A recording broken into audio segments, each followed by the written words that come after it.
story. Sure. It really is a great story. Well, first of all, here's a check for $21,000. I promised you $20,000, but I thought I'd give you $1,000 extra so you could institute the scholarship immediately. Oh, wonderful. Not make it wait for to accrue. Oh, that is so Just adding a fantastic. small amount. Oh, thank you. Thank you both. That is so lovely. Wow, thank you. Nobody can ever read this. But I like it. There you go. That's the way I try to do mine too. All right. Oh, I gotta do this one. Here we go. There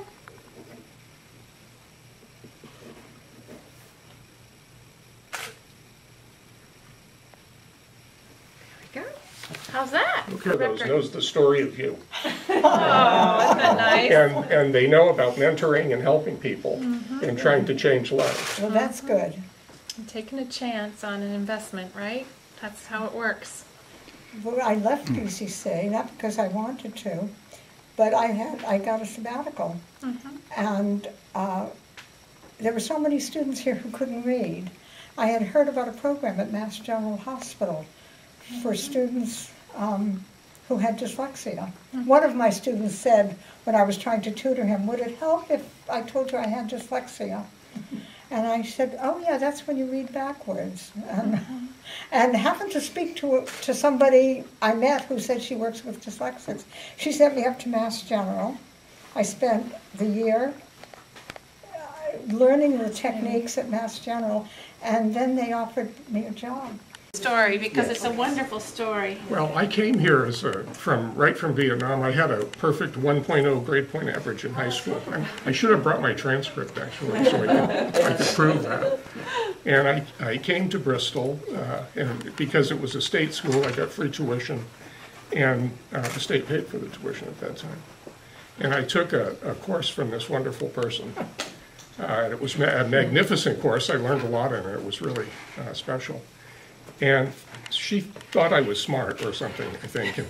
And she encouraged me to go to Brown University to apply to Brown, which I was hesitant to do, but I applied. She helped me apply. I'm pretty sure she got me an interview at Brown. Yeah. I'm pretty sure she got me accepted. No, I had nothing to do with that. That we did on their own. But the admissions officer was a friend. I knew her.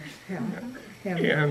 And so I got in, and I got magically I got a scholarship. I think she might have had something to do with that too. Well, I had a friend who was an elderly friend who was here was at Brown in the 30s.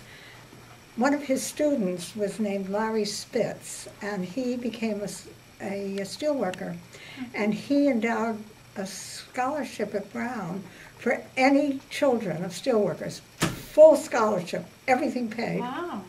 And so I said to Alan, your father wasn't a steelworker, was he? And he said, he still is. So he got that. The one thing I really did have something to do was getting him a job, because a friend of ours owned an apartment complex and they were looking for a new manager. So he got not only the job of what, $50 a week? $50 a week, plus a free apartment, free utilities, 3 blocks from Brown and very Tony Wayland Square. Tony was building there. Nothing like that has ever happened to me before. It was just sheer luck. So or magic. No magic. So Helene didn't impact my life. She changed my life. But he was one of the smartest students I've ever had in the 10 years of teaching here. Former dean of the School of Criminal Justice at the University at Albany. That's I hate to say this, the second ranked program in criminal justice in the country. I'm the former dean of that program. And I'm a distinguished professor in the school. I called Helene a couple of months ago, I think, and I said that I hadn't adequately thanked her for what she did for me. And so I thought that a way to do that would be to donate some money in her name for a scholarship.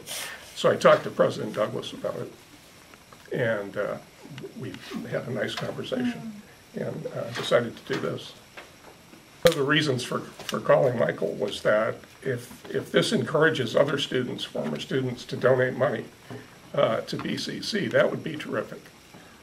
For professors that they had, if they want to give money in Helene's name because they had her here, or if they'd like to make scholarships and other students' names, other faculty's names. That would be wonderful. There were some wonderful faculty here when I was here. Yeah. Jeanette Denning, I think she said a scholarship was set up in her name too. Wonderful. She and I shared an office in the B building for 10 years, Wow. 9 years, Durfee Street before that. There was Mr. Sear, I remember Oh, he taught Bob math. Sear, And I that have name pretty too. good math skills, and it's because of him. Tanya Nicolette. in That's right, I history. remember, that's She was right. wonderful. Yeah, I took a class from her, yeah. Yeah. If this encourages other people to give money to BCC and named scholarships, that would be wonderful. That's great. Must feel great to you, Dr. Douglas. Oh, it's a wonderful story, a wonderful message, and it's very inspirational for all of us from the teaching side and the opportunities that faculty create for our students, and also for the people who recognize that they could get their start here, like Alan's story, and how many people go on to do wonderful things with their lives. And also a great example of the importance of a volunteer spirit and philanthropic spirit as well. So all that rolled in makes a great, happy story, and you're both wonderful role models in our community. Thank you so much.